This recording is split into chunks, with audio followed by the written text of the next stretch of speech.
Hello, everybody. Welcome along to our Legend series, and this is episode 2 of the Ali McCoist Legends.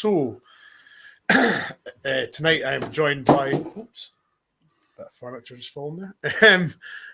Tonight I'm joined by Scott, Wilf, and Craig. How are you doing, boys?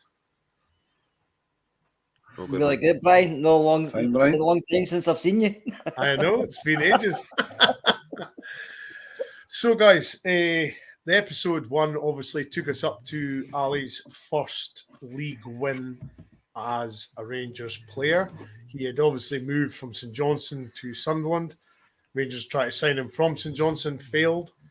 I think they tried to sign him before they went to St Johnstone, and then tried to sign him again.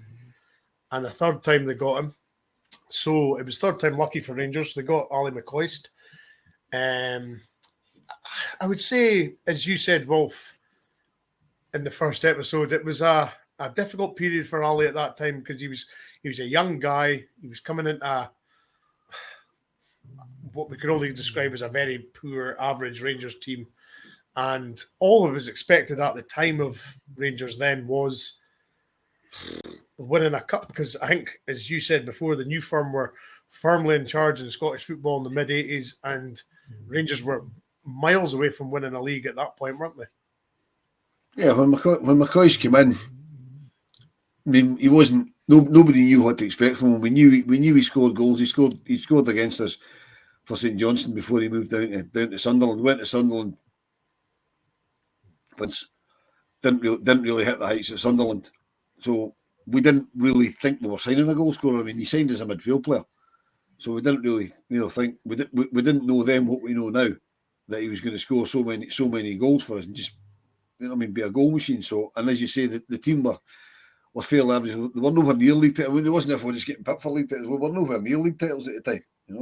I mean, Craig was saying before we started that he was still in nappies at the time that McCoist signed. You know what I mean? And he'll have no recollection of McCoist, the midfielder, coming in. Mm-hmm. I mean, when Ali joined the club, we touched on it in the first episode. When he won his first League Cup, 1984, was it 84? 83-84, yeah. 83-84 League Cup, when we beat Celtic 3-2, and he scored a hat-trick. He scored his first goal from midfield. First penalty he took was from midfield, then he got moved forward.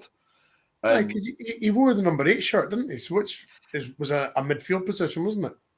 Yeah, I mean, in those days, obviously, it was squad numbers. It was none of this players having their own number and 96s and 71s and all this sort of nonsense. It was 1 to 11. Ali were number 8 that day, as we said in the first episode, and he scored the first penalty from midfield. Then they pushed him forward, and he scored the second goal. Obviously, then he got the third penalty on the rebound in extra time.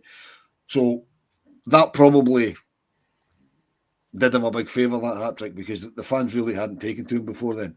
But then when he got pushed up front as a striker, he did struggle to score goals. I mean, there was the day that I'm sure it was Kerr talked about it in the first episode, when the whole of the Copeland Road stand were singing Ali, get to, and they were telling him where to go. Because, I mean, he couldn't hit a bandle with a banjo. He was missing everything, And then Souness came in, revolutionised the team, made him the focal point up front. And I think the biggest difference for me was the better players round about him. With the greatest respect to the guys that played in the sort of 84, 85, kind of 86 time before Souness came in. I mean, Souness was signing international class players. He was signing international goalkeeper, England's central defender. He was, he was signing guys that real quality so that we could push for the league. Mm-hmm. And it worked straight away. And McCoist benefited from that because Ali McCoist then was the same as he was when he finished his career. He'll probably lucky if he scored 20% of the chances that he got. Mm-hmm. But he was always there to score the ones after he missed. He'd miss 5, but he'd score the 6th one. Mm-hmm. But he had to have chances in his early part of the Rangers career. He wasn't getting those many chances because we just weren't that good aside. We weren't making 20 chances a game. He was getting 2 chances. If he missed them both, we weren't scoring. Hence the Ali get to in that game against, I think it was Dundee. But then when the better players came in, he thrived on it. Absolutely thrived on it. I think, though, even the league that Rangers won in 86-87, he didn't have what you would call a traditional like strike partner then, because from recollection, he had Colin West who had come in from Watford. He had Robert Fleck, who was a youth player, along with him, and that was pretty much their strike force. It was Colin West, Robert Fleck, and Ali McCoist. So it wasn't as though but as Wolf said there, it wasn't the 20 odd man squads that you get nowadays. It was a what was it? Maybe a 16-man squad at best. Yeah. So it wasn't as though he was blessed with partners, that he could swap with. Oh, he's not playing well, swap him in. He kind of had to just sort of get on with it with whoever was with him, didn't he? He did, but because he had played midfield and then he was up front, he knew how to get in certain positions. He would drop deep, he would stay up front. But Ali was good at, even when he wasn't scoring, Ali with a habit of just constantly getting into these positions. I mean, he wasn't a guy, even good or bad, you would never criticise his work rate or his performance, because you can maybe criticise him not taking enough chances, but other strikers like that, to be honest with you, but he never had. He always thought to himself, well, I'm getting in these positions, so eventually when I go in the net, and that's usually what happened to Ali. And if he needed a goal, he would get it, because that's the type of person he was. I'm not saying he played on the edge, but he played whereas he always wanted to score. But when strikers score goals, they get more confident. They think they're going to score every game. And that's what happened to him. But he did score a lot of goals in that season, if I remember. I think it was 34 in total. I'm not sure how many were in the league, but I think he scored 34 in total. 34 in the league, 38 altogether. So that's a lot of goals. Do you know what I mean, in the one season? And especially under a new manager and other players, we've got better players in creating the chances for him, but you still got to put him in the back of the net.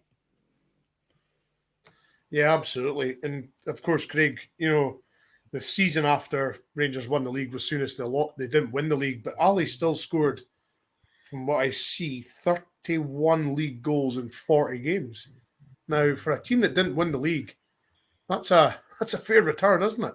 Mate, we take half of that these days. In the league, you take half of 31. Yeah, it's still a great output, and so he was definitely in his form there. Of even though the team around him weren't really doing enough to win the league that season, he was still putting his performance in. And then obviously the following year was the first year of the 9 in a row. Yeah, absolutely. And just following on, Craig, he only played 18 games that season and scored 9 goals. So I think that was the season he broke his leg, if I remember. I think he broke it in international duty. I'm not sure. Maybe it was the season after where he was in the no, I think it was the 1991 season he broke his leg playing for Scotland. But 18 games, 9 goals. Fair come down from 34 the season, 31 the season before. Yeah, but he's still getting a 50% strike rate, so you'd still be happy. And obviously, for whatever reason, he didn't play that many games that season. But he was still, obviously, when he was playing, still putting the ball in the net. Which once he went up front, he never really seemed to lose that knack of being in the right place at the right time. No. Like Wilf said, he might take 5 or 6 chances, but you'd always bet on him to score. Yeah. I mean, just to remind folk, Ali won 10 league titles, 9 League Cups, and amazingly, Wolf, 1 Scottish Cup. Yeah, well, we went through a spell that I find that amazing. Just 1 Scottish Cup. It was Cup. as simple as that. But we went through a period where we just didn't win the Scottish Cup, No. And unfortunately for Ali, that was the period. I mean, he won 9 league titles, and the league he's got what? I think he's got 9 League Cup winners' medals, something along those lines, And it was just a period when, although kind of Aberdeen had fallen off a cliff in the league, they were still getting the Scottish Cup finals. Round about that time you had, I think 1990 Aberdeen won the Scottish Cup, 91 Motherwell won the Scottish Cup. Yeah. You know what I mean? And then we won it, and then I think Celtic won it after that, and it was the Scottish Cup kind of got passed around quite a lot. It got passed around like a scud book. You know what I mean? It really did. And going into is the second of the 2 in a row. Scott, he scored 14 and 32 with 2 sub appearances. So, he was obviously getting back to somewhere around his best. Then the season 1990-91, he scored 15 appearances, 11 goals, but 11 of those sub appearances. So he wasn't playing much, but still scoring a lot of goals. He wasn't, but I was a period, was it not, when Mojo was here? Yes, Johnson it was. Gately. Yes. Obviously, I went to see Scotland back then with my dad, because that was a period that you could go and see Scotland, because everybody sung for the same hymn sheet, weren't against you if you were a Rangers fan. But, I always thought Mo Johnson and Alan McCoist had a really good understanding together. I thought the two of them were really good players and they had a good understanding, but so did Haley and McCoist. But obviously, Mo Johnson came in was a big signing for us at the time, just for different connotations that we want to say. But it was a big signing. But Mo done really well at Rangers, I have to say. I know a lot of folk, he wasn't a lot of folks for first choice for signing, but I thought he'd done really well with us, and I always thought he was a good footballer. But I don't know if at the time the manager was trying to force Ali's hand a bit or to see where he was, but Ali was never moving, wasn't he? I mean, I think he was called the judge at one point because he was on the bench that much, and I think it was one of the games, Wolf can remember. I don't know if was that the same season to take a cardboard cutout and somebody stuck it in the bench. Was that a different season? Was that That was the season. That was the season he broke his leg. That was that was the season when he broke his leg. Yeah. But when he came on, as I saw, he would come on. I remember coming on against Aberdeen and scoring, and he thought, I think he scored twice that night, and you thought he's going to get a game, and then he was left out of the team, and he came on in all different games, and he would always change it for us, and because that's the type of player he was, he took the chances, but for some reason he just wasn't flavour with Graham Souness at that point. I think the problem was that at that time when we signed Maurice Johnson, that he was signed to compete with McCoist to play alongside Haley, because Haley was always going to be playing. Yeah. But I don't think at the time the support realised that. Yeah. That's why Haley got such a hard time when he joined, because everybody was like, oh, he's keeping Ali out of the team, but he wasn't, because he was always going to be playing. Yeah. It was Johnson that was keeping McCoist out of the team, and Johnson was scoring goals, so you couldn't really argue with it. No. You know what I mean? He was scoring goals. Like you say, Ali would come on and score, and then be back on the bench the next week. Which at the time we always found very, very strange. But I mean, what would we give these days for a striker on the bench to come on and score goals? You know what I mean? It worked. What would you give these days for a striker in the park scoring goals? No, that's true. Yeah, that's true. But I mean, it worked.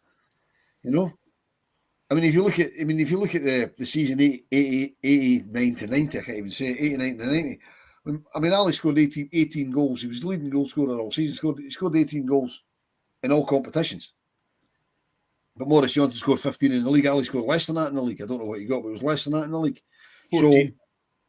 So, so the goals are getting spread about the strikers, and the appearances are getting spread about the strikers. So you can't really argue. I mean, we had three exceptional strikers, and the way that Souness wanted to play was a big man and a weir man, and the big man was always going to be Mark Haley. So it was between McCoist and Maurice Johnson, and Maurice Johnson was probably the most complete striker in Britain at the time. Aye. I mean, he's one of these players. When he left Celtic, you went, "Thank fuck, he's away." Then he went to France, and when he went to France, his game improved greatly when he went to France. Yeah. And then when he was coming back, when they paraded him as coming back to them before the 89 Scottish Cup final, we thought, "Oh, here we go. He's coming back." You know what I mean? This is going to be. And then obviously, Souness nipped in and signed him, which they've never recovered from, by the way. They've still not recovered from that. But yeah, I mean, Ali just got on with it. I mean, there was the famous, he had lots of fallouts with Souness as well, which didn't help him. Went to Cheltenham races when he wasn't supposed to be going away to racing and all this sort of stuff. That never helped McCoist. And Souness is the type of guy, you fell out when he just put you on the bench. Yeah. I mean, Kean, you talk about the cardboard cutout thing. The one I always remember about McCoist as the judge, I'm sure it was at Dunfermline, and they showed you the highlights on the telly. And as the teams came out for the second half, Ali's on the bench, and he appeared with a fucking teapot in his hand. He went to sit on the bench with a teapot. Aye. You know what I mean? Just that's just Ali. You know what I mean? Trying to make the most of the situation he was in. He had a tray with teapots and cups on it, didn't he? Ridiculous. Ridiculous. Yeah. But I suppose his humour kept him going through those times, Craig, because a lesser man might have just crumbled and thought, I've had enough. I'm leaving. But obviously, Ali's humour and his general demeanour got him through that time. Because, as I say, anybody else could have easily crumbled and thought, "Nah, I sod this. I'm not getting a game. I've had enough." Simple as that. Well, that's what Maurice Johnson did, didn't he? He left rather than being on the bench.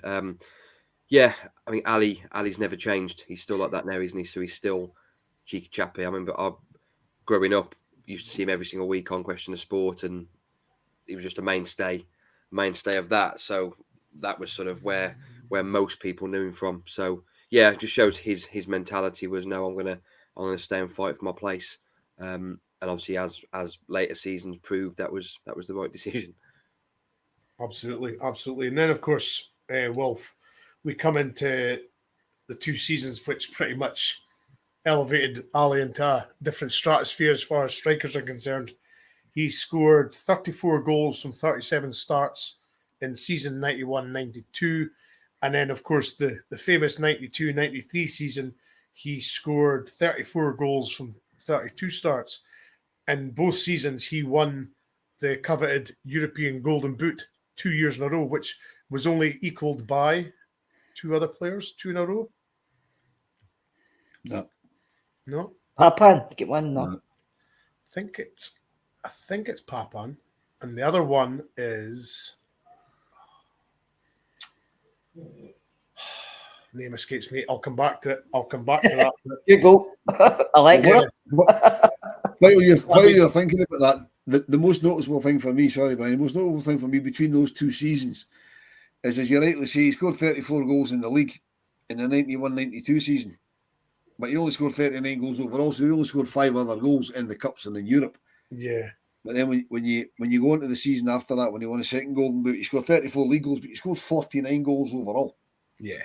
You know what I mean? In the Cups and in Europe, which is absolutely it's phenomenal. It's phenomenal scoring.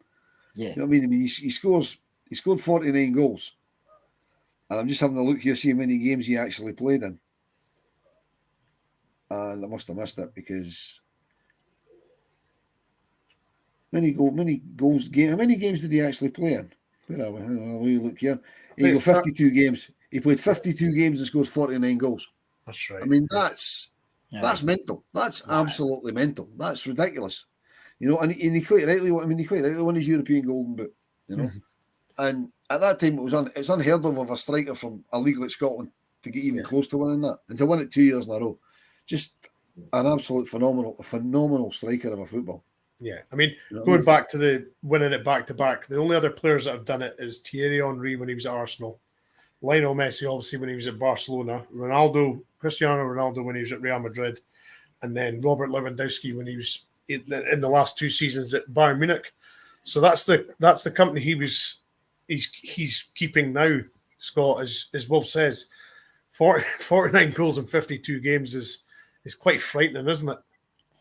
I was going to remember you probably played less football back then. I know I was thinking maybe just because there's more games in Europe in there now. Mm-hmm. So we didn't have a lot of games in Europe. It was because it's the Champions League back then. It was just a European Cup. But listen, you can talk about Ali's career with Rangers, and every season he was always involved somewhere, and he always saved you in a game. But you can never fault him for his effort.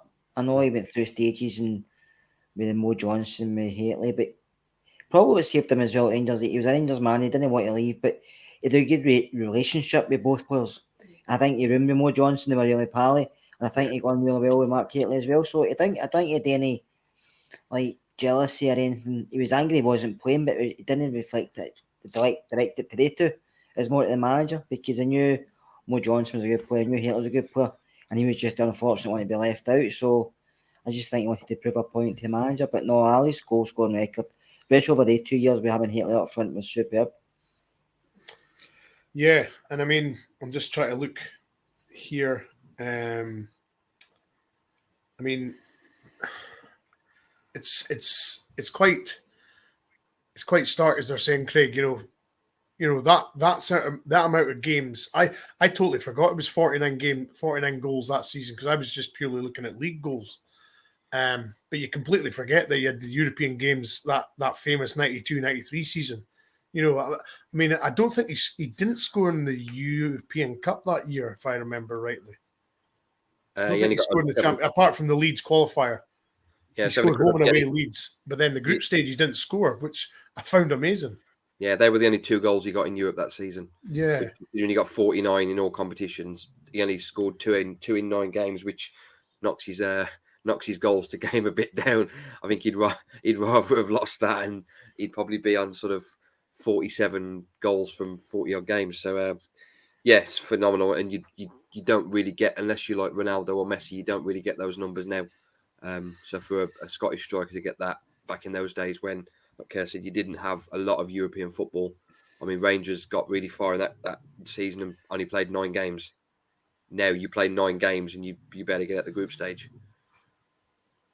Yeah, and I mean, he won. There was only one treble involved in that, Wilf, if I remember rightly, in that period where Ali was at the club. Maybe that's the year. That's the year we're talking about, the 92-93 season when we won the treble. We effectively got to the semi-final of the year of the new Champions League because the way it was just 2 groups of 4, and the winners played in the final. Yeah. So then we were. I mean, basically on the last day we had to beat CSKA Moscow and hope that Marseille lost and dropped something against Bruges, and it was never going to happen. No. We drew 0-0 with Moscow. We couldn't score. I mean, McCoist hit everything apart from the back of the net that night. But I mean, the whole of that campaign, you go back to the qualifiers, and there was that game against Leeds, the infamous Battle of Britain. I think that's the game that really made them for me, because it was the English press as usual had written us off, and McCoist was just imperious. I mean, the goal he scored at Ellen Road is just one of the greatest goals you'll ever see. You know what I mean? In the celebration, and just absolutely iconic, incredible stuff. Anybody that hasn't seen it needs to go and track it down on YouTube. And just absolutely, I mean, for him not to have scored in the group stages it's actually mind blowing. It's crazy when you think about it. I mean, Scott Nisbet scored in the group stages and Ali McCoist didn't. You know what I mean? It's just incredible to think. I mean, I'd like to have seen the odds in McCoist not scoring in the group stage. That would have been pretty high odds, to say the least. And then, of course, after that season, he obviously, there was obviously a few injuries involved, Scott. Season 93-94, 16 games, 21 goals. 7 from the subs bench. And 94-95, 4 appearances. 1 goal. So obviously the seasons after weren't great for him. Obviously, personally, because obviously he was injured an awful lot. So 16 games, 7 goals. 4 games, 1 goal. So he obviously found the next couple of seasons quite tough, didn't he? He did, Brian, but I always remember him coming on at Celtic Park when we played Hibs in the League Cup final, and he scored overhead kick. I mean, that day, I can still remember that goal because I was where I was positioned in the stadium. I just hear him get up, and you knew as soon as up, only Ali could have done that. It doesn't matter all the players we had in the team at the time, they were all really good footballers, some of them were class players, but only Ali would have done that. I know Ali could have done that. He was nothing like fit. I mean, he came off the bench. He shouldn't even been on the bench because he was nothing. You only had, I think, 3 subs at that time. Yeah. And he was nothing like fit. But Ali McCoist, being Ali McCoist, coming back from, I think he was coming back from, and it was just, I mean, I can still see the overhead kick. Only McCoist could do that. You know what I mean? Only McCoist could do that. You know what I mean? But that's the whole thing with Ali McCoist. I mean, he just does things you don't expect. You know what I mean? If you could say the unexpected, it's McCoist that's going to do it for you. Totally unfit. We're struggling 1-1 against Hibs at Parkhead. It's Parkhead, by the way, Kerr. It's not called that other thing that you called it. It's called Parkhead. Because they hate it being called Parkhead. That's why you notice that the media always call it Celtic Park, because they have to. Right? Because Celtic prefer it to be called that. So we need to call it Parkhead because they fucking hate that. And they'll be watching this because they're absolutely obsessed. So they'll be watching this. So it's Parkhead. So he comes off the bench. He's nothing like fit. We're struggling.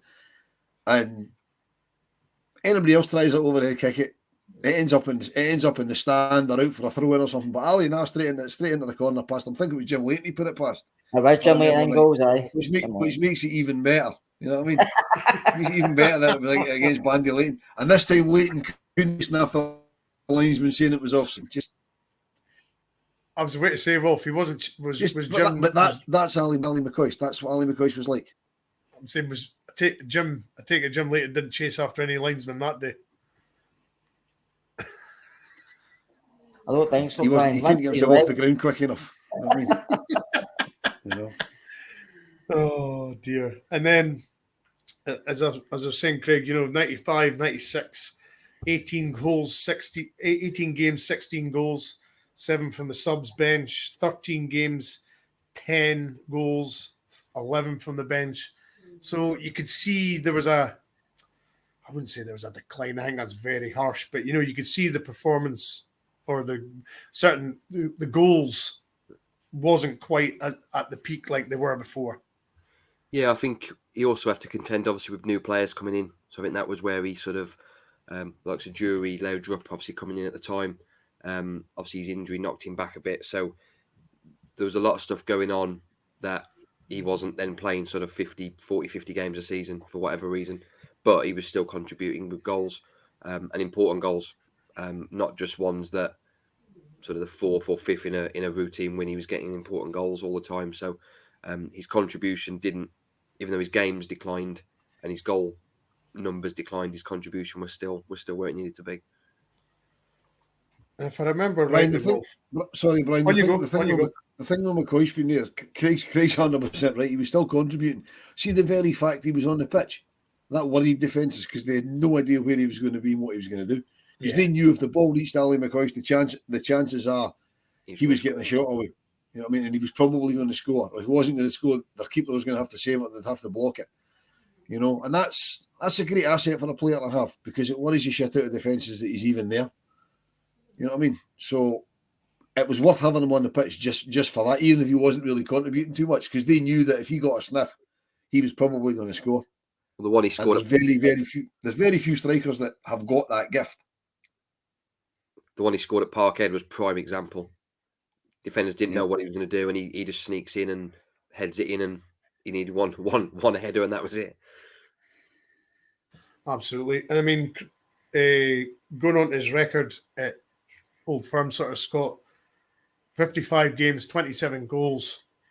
His ratio was 0.49, which is basically just under a goal every other, well, not every other game, but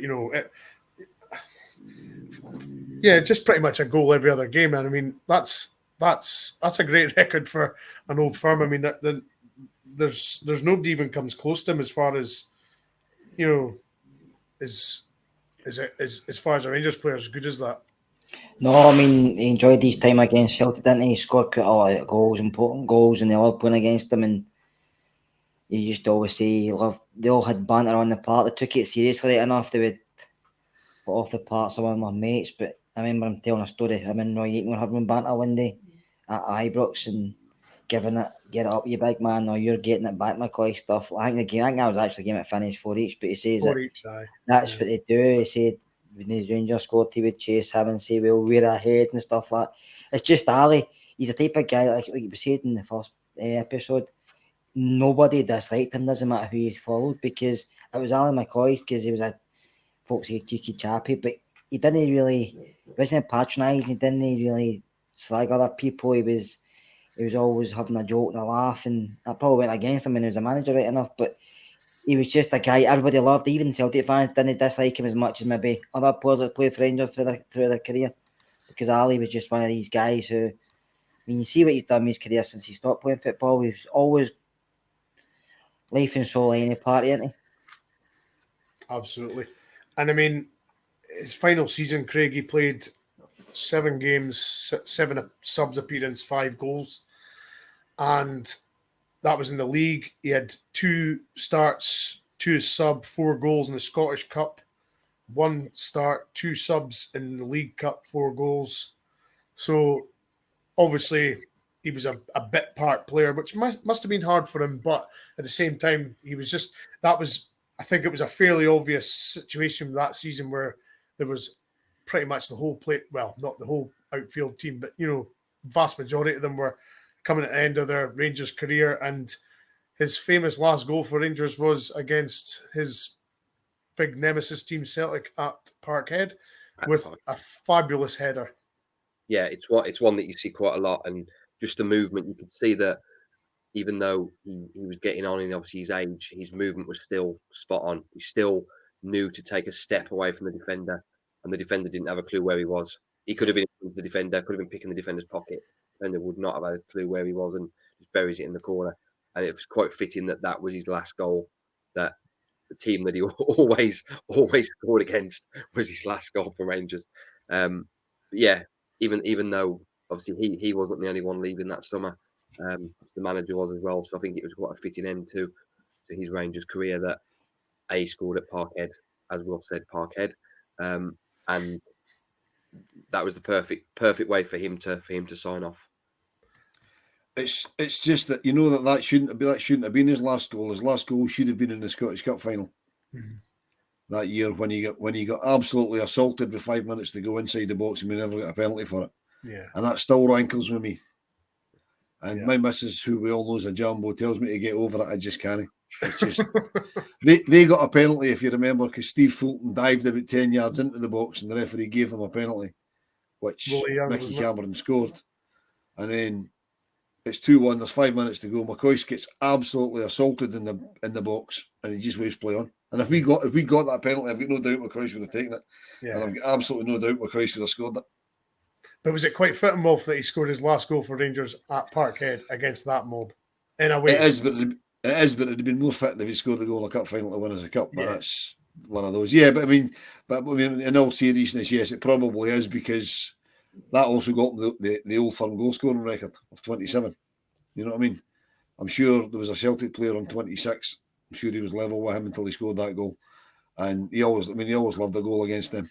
You know what I mean? And he scored some absolute crackers against them. And like you said earlier, Brian, they absolutely hated him. Although it was they had a grudging respect for him as a man. They hated him as a player. Yeah. But he is the type of player that you would hate to play against, because he would score in any company against anybody. And how he didn't get more Scotland caps beats me. I mean, I stopped watching Scotland probably just before he retired from football, or certainly just before he left Rangers. McCoist scored in the Scottish Cup final against Hearts, so we get beat 2-1. Eh? McCoist scored in that game. Aye. No. Was that? Did he score? I did. McCoist scored in that game. I can't remember who scored in that game. That's one of those games I just totally forget about. Yeah. I've blocked the game out apart from the penalty they got and the one that we should have got. You know what I mean? And funnily enough, I was actually at Tynecastle today when they were talking with my missus and they were talking about it. And I just completely, Colin Cameron was there doing a wee speak, and I just I'm just not even going to listen to the guy. You know what I mean? That was, like you said, Brian, I was a lot of players leaving after that game, because obviously Bolt had left, that Gavacat was coming, but Ali scored that day. I've just had a quick look. He did score. Did he? He did score that day. Wow. When it was 2-0. That's just another situation where I've just blanked out a game that's happened, and I've just thought, no. I was at the game. I left the ground in tears because it was the breakup of a Rangers team. Not so much the fact we got beat. It was the fact that we'll never see that team playing together again. Yeah. I couldn't have told you who scored for Rangers, and that's shocking. But I mean, I remember I was there. I just remember that we should have had a penalty with 5 minutes to go. I was like you, Wolf. A lot of people, so a few people left. I was with my sister and stuff and a couple of mates, but me and my sister stayed, and just to clap the players off, just for everything they've been through for the last 9 seasons with them. It wasn't so much for a loss, we were gutted, but you're never going to see these guys again. And back then, say to myself, we might never see this kind of thing again, and we've not. No. So it's just looking back, thinking, I mean, that was 9 seasons. It was joy. It was a roller coaster, but there was a team of winners. We had a manager, from Souness to Walter, that took us through this, and then guys that we're never going to see replaced. And obviously, we didn't expect what happened, but you had to just stand and applaud these guys because they gave everything for that shot. Yeah, 100%. I totally agree. Yeah. So that was the Ali McCoist playing career at Rangers. Obviously, vast amount of goals for the club. Was it from what I'm seeing? 355. Yeah, 355 goals. 355 altogether. Yeah, Yep. I'm trying to see what's the difference between league goals, cup goals, and the total's just Doesn't not matter. matching. 355 goals. I mean, that's all you need to know. I mean, that's an incredible amount of goals. An incredible amount of goals for Mm. one for one guy to play at a club and score that many goals. It's truly amazing, and I think Wolf will never see the likes again, will we? No, I don't think we will, because for a start, no, there's very few players going to stay at a club as long as Ali stayed at Rangers. I mean, he stayed for a lot longer than probably he expected to stay, a lot longer than we expected him to stay. It was quite strange seeing him coming back when he played with Kilmarnock. Seeing him coming back to Rangers was a bit strange, you know. And I mean, I can still vividly remember the last time he was at Ibrox as a player. He was on the bench for Kilmarnock. And I'm trying to think who the manager was. It might have been Bobby Williamson. I'm not 100% sure, but they wouldn't let him go on. It's about right, yeah. They wouldn't sub him on even right at the end, because Dick Advocaat was trying to push him on the park so that you get an ovation for the Rangers fans, and the Kilmarnock manager just went, no, I'm not bringing him on, which I thought was a bit petty. Because everybody knew what Ali is. Ali's never hidden what he is. That's the other nice thing I like about Ali McCoist. He's never hidden the fact he's a Rangers man. Mm-hmm. You know what I mean? You know, you get so many of them that, well, we think for Rangers or like, or don't this. He's never ever hidden the fact that, I mean, you hear him now on Talk Sport, and I don't particularly listen to that, but you know, you get clips sent and things like that, and he's always sticking up for us. He's always bigging us up. There's very few of them will come out and say exactly what they are. Everybody knew what Ali was, even when he played at Kilmarnock. Everybody knew what he was. You know, but it didn't stop him giving us all. It's like when Davy Cooper went to Motherwell. I mean, scored against us. He celebrated it probably more than he's ever celebrated a goal in his life. Yeah, you know, McCoist was the same, because it's just the marketing guy, total professional, everything he did, and we will never see his like again. You're not going to get a striker scoring 350 goals for a club again, especially a club our size. You'll maybe get somebody playing for an Arbroath or an East Fife, or who grew up in the area, support the club, plays for them forever and a day, and scores mountains and mountains of goals for them. But you'll not get somebody at a top flight club, a club as big as Rangers, scoring that amount of goals, because they just don't stay that long these days. Because even if you're dyed in the wool and that's the team you support, money talks these days. They're going to come in and they're going to move on. Yeah, and it's kind of sad, Scott, isn't it? When you think, we're never going to see a guy score anywhere near the amount of goals that McCoy scored. The closest we've probably had was Chris Boyd, and he got nowhere. He's literally nowhere near McCoist. I mean, Boyd was good when he was at Rangers. Second time I win the class, he was good. No, the first time he was we'll good. forget that period. But no, Ali was different. I've always said Ali was he's a character on and off the park, but you knew what he was. He worked hard, and I know he was they come in late and stuff. And one of his stories he always said was he was late one day. The manager said, "You're late again." I said, "But it's the latest I've ever been." Something like that. Do you know what I mean? He always had a comeback. It was the earliest he'd ever been late. Aye, something like that. Was the comment? Yeah. But he always had a comeback, and away for on the park when it was a game situation, you could trust him 100% because he knew what his job was and he knew he could score goals. And that's why he was in the first team for so long, because even though players age and catches up with you and maybe lose a bit of pace, a bit of sharpness, Ali never. Yeah, his game time went down at times, but when he was on the park, there was always a chance there was always an opportunity. If he got a chance, the ball was in the back of net, no matter if he was 21, 31, 36, no matter what age he was, because that's what he done all his career, scored goals. I think, Craig, looking back at his stats and what he won and all his achievements, which one do you think he treasures the most? Personally, I would say his golden boots.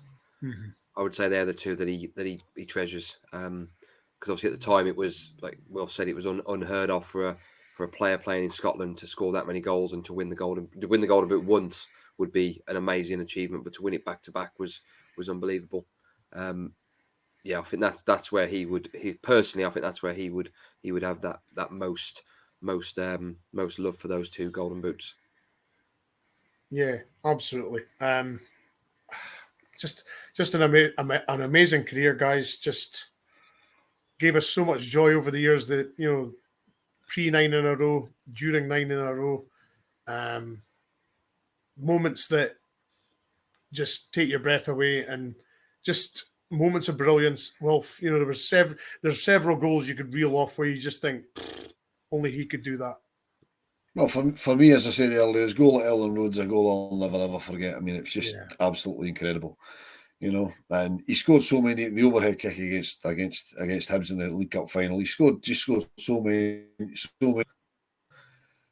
And what happened latterly when he became a manager? I know we'll touch on that on the third part of this that we're going to do. Has soured a lot of people's opinion of him, but for me, you've got to keep the player and the manager separate. And yes, Ali McCoist as a player for Rangers is probably the best you'll ever see.